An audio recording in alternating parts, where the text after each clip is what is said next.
इंद्र की पूजा का विरोध। वृंदावन के लोग हर साल वर्षा के देवता इंद्रदेव को प्रसन्न करने के लिए एक भव्य पूजा यज्ञ का आयोजन करते थे, ताकि वे अच्छी वर्षा करें और उनकी फसलें अच्छी हों। बालक श्री कृष्ण ने अपने पिता नंद बाबा और अन्य ब्रजवासियों से पूछा कि वे इंद्र की पूजा क्यों करते हैं। कृष्ण ने समझाया कि उन्हें इंद्रदेव की नहीं, बल्कि गोवर्धन पर्वत और गायों की पूजा करनी चाहिए।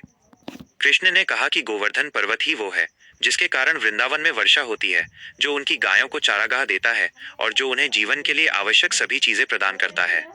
गायें उन्हें दूध देती हैं, इसलिए वे भी पूजनीय हैं। ब्रजवासियों का निर्णय। कृष्ण की बातों से सहमत होकर ब्रजवासियों ने इंद्रदेव की पूजा के बजाय गोवर्धन पर्वत की पूजा और गायों का पूजन किया। इंद्रदेव का क्रोध।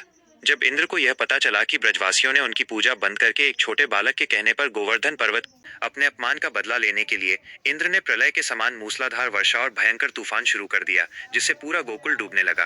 ब्रजवासी भयभीत होकर श्री कृष्ण के पास गए। पर्वत उठाना। ब्रजवासियों की रक्षा के लिए श्री कृष्ण ने अपनी छोटी उंगली पर पूरे गोवर्धन पर्वत को एक छाते की तरह उठा लिया। सभी ब्रजवासी अपने पशुओं और सामान के साथ गोवर्धन पर्वत के नीचे 7 दिनों और 7 रातों तक सुरक्षित रहे। इंद्र का अहंकार टूटना।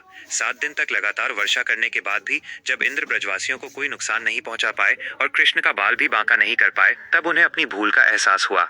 उन्हें ज्ञात हुआ कि श्री कृष्ण कोई साधारण बालक नहीं, बल्कि स्वयं भगवान विष्णु के अवतार हैं। क्षमा याचना।